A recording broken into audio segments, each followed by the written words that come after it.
to be joined by the chairman of, should we call you the Spartans or the European Research Group? Well, but anyway, the true believers in Brexit. Yeah. Really, I just want to put the same point that I put to Andrea a moment or two ago. You have said to me repeatedly there are no circumstances in which you could vote for Theresa May's withdrawal agreement. What you're going to be asked to vote for is her withdrawal agreement, but just with a bit of lipstick on it. No, that's not the case. So the point about the previously agreed withdrawal agreement and political declaration was it was a triple lock into the institutions of the EU between the implementation period, the backstop and the future relationship. Well, the implementation period is still there. Well, that's the point I'm making, is that Boris Johnson has dramatically changed the destination. Instead of being a kind of regulatory satellite of the EU, we're going to a normal free trade agreement, which is a relationship of the character they offered us, which, by the way, I've always said I wanted. He's going to deal with the backstop. I'm expecting the backstop to be gone. The withdrawal agreement opened up, completely removed the biggest section. But can I ask you about that? Because in Brussels, they are characterising the changes to the backstop as broadly cosmetic. That what they are saying is that Prime Minister is signing up to something that looks a lot to them like a Northern Ireland-only customs union backstop. So my clear understanding is that the DUP's red lines are for Northern Ireland to be in the same customs territory as the rest of the UK, like any normal country would be, and to have regulatory alignment with consent. And they're two big red lines, and I'm expecting them to be delivered. That is quite different to the backstop, which was there before. We would end up... But everybody agrees that there will be customs collected for the EU by British tax collectors on essentially in the Irish Sea between Great Britain and Northern Ireland. Now, that's the sort of thing you would have expected the DUP to utterly reject. So I'm really looking forward to seeing the detailed legal text, because on this point, the government has quite rightly prioritised having those discussions with the DUP. As I've said repeatedly, it's not my job as a Buckinghamshire MP to be more unionist on Northern Ireland than the DUP. So those discussions have predominantly taken place with the DUP. If they're content on the narrow issue of Northern Ireland, I don't see us coming in and gainsaying them on the issue of Northern Ireland. So those particular discussions are with them. It's not yet clear to me whether the government is proposing this so-called new customs partnership for Northern Ireland or not. But that's what, because... But you've been into Downing Street, yes, we have. 3 times in the last couple of... Yes, we've been in 3 times. How come you don't yet know what they're proposing? So that's the point. What was the point of the meetings? So that's the point I'm making, Robert, is that we've been in to talk about the concerns which are the predominant concerns of Eurosceptic Conservatives. On the issue of Northern Ireland, Boris Johnson has published his proposals. We're familiar with those proposals. If the DUP are content with those proposals, we'll be content with those proposals. We don't really need to go to and fro across the nuance of them. That is predominantly a conversation with the DUP. So just to be absolutely clear, you will take your lead from the DUP, but surely not on everything. So sorry, you've exactly right. So you asked me earlier, how is it different?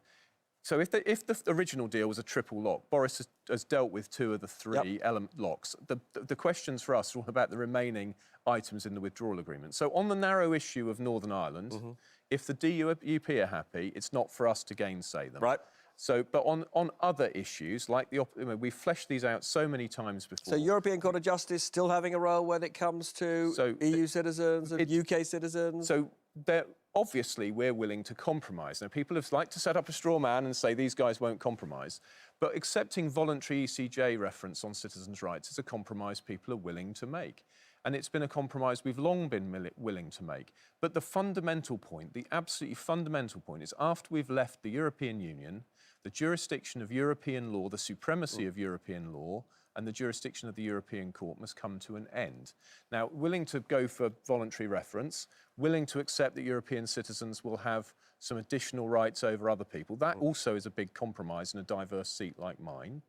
But, you know, we're trying to be ferociously pragmatic to get this thing done, because actually we're all working really hard with Boris to enable an exit with a deal. Here we go. Words I've never thought that I would hear the chairman of the Spartans say. Ferociously pragmatic. Yeah, of course. But on actually what I think for you is a genuinely crucial issue.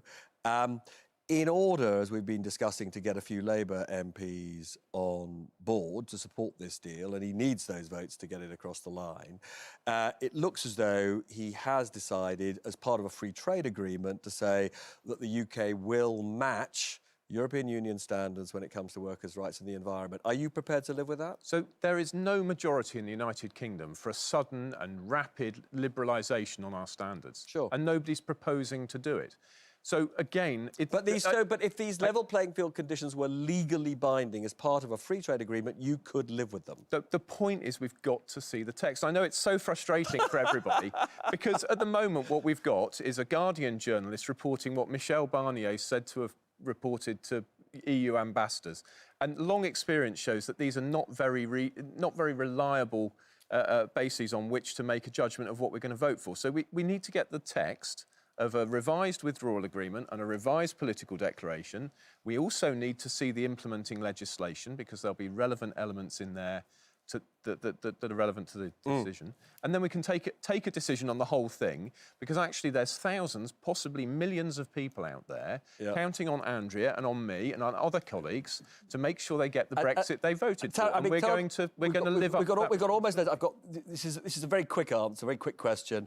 For you, is it more important to get the right deal or to leave on the dot of midnight, or in fact, it's 11 o'clock on the 31st of October? Would you be prepared to allow a little bit of slippage in the Brexit date to get the right deal? We have to keep faith with the public, keep their faith in our democracy, and that means keeping our promises, and that means leaving on the 31st of October. Even if a deal could be done 2 days later? But this is so speculative. As has been said earlier in the programme, we have seen that Parliament can legislate lightning fast. We've got to get I think people out there are going to find this slightly odd if for you the right deal is what matters. But plenty more to pick up with all my amazing guests after the break.